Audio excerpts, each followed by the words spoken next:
অশ্রুসজল নয়নে বিদায় জানানো হলো প্রিয় শিক্ষক লেখক সৈয়দ মঞ্জুরুল ইসলামকে। কেন্দ্রীয় শহীদ মিনার আর ঢাকা বিশ্ববিদ্যালয় ক্যাম্পাসে তার প্রতি শ্রদ্ধা জানাতে এসে ছাত্র, শিক্ষক আর তার শুভানুধ্যায়ীরা বলেন, তিনি ছিলেন প্রকৃত শিক্ষক আর ভালো মানুষ। শিক্ষকতা আর লেখালেখিতে নিজেকে নিয়োজিত রেখেছিলেন আমৃত্যু। গত ৩রা অক্টোবর বর্তমান কর্মস্থল বেসরকারি বিশ্ববিদ্যালয় ইউলেভে যাওয়ার পথে অসুস্থ হয়ে পড়েন সৈয়দ মঞ্জুরুল ইসলাম। অসুস্থ হয়ে পড়লে তাকে নেওয়া হয় রাজধানীর একটি বেসরকারি হাসপাতালে।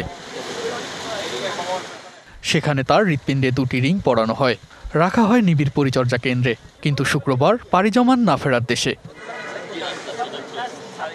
সৈয়দ মঞ্জুরুল ইসলামের সহকর্মীরা জানান, তিনি নিজেকে যে উচ্চতায় নিয়ে গিয়েছিলেন সেখান থেকেও অতি সাধারণ জীবনযাপন করতেন।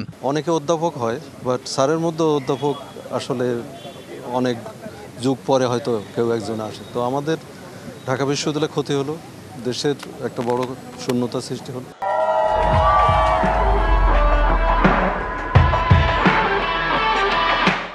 তার মৃত্যুতে দেশ ও জাতির জন্য অপূরণীয় ক্ষতি বলে মনে করেন শ্রদ্ধা নিবেদনকারীরা। ঢাকা বিশ্ববিদ্যালয়ের অনেক স্বনামধন্য শিক্ষকের মধ্যে উনি অন্যতম এবং শিক্ষা বিস্তারে উনার যে অবদান, উনি শুধু ঢাকা বিশ্ববিদ্যালয়ের না, পুরো বাংলাদেশে পুরো জাতির জন্য উনি ছিল একটা, আমার জাতির কাছে একটা গর্বিত মানুষ হিসেবে উনি ছিলেন।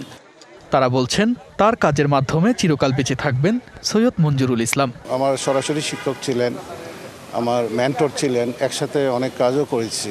একজন সমাজ সংস্কারক হিসাবে খুবই উন্নত মানের একজন মানুষ। এটা ঢাকা বিশ্ববিদ্যালয়ের জন্য এবং জাতির জন্য একটা অপূরণীয় ক্ষতি। সৈয়দ মঞ্জুরুল ইসলাম দীর্ঘদিন ঢাকা বিশ্ববিদ্যালয়ের ইংরেজি বিভাগে অধ্যাপনা করেছেন। পরে হন ইমেরিটাস অধ্যাপক। তিনি একাধারে ছিলেন কথা সাহিত্যিক ও সাহিত্য সমালোচক। পেয়েছেন 21 পদক ও বাংলা একাডেমি পুরস্কার। ঢাকা বিশ্ববিদ্যালয় কেন্দ্রীয় মসজিদে জানাজা শেষে তাকে দাফন করা হয় মিরপুর শহীদ বুদ্ধিজীবী কবরস্থানে। তুষার আহমেদ, ডিবিসি নিউজ।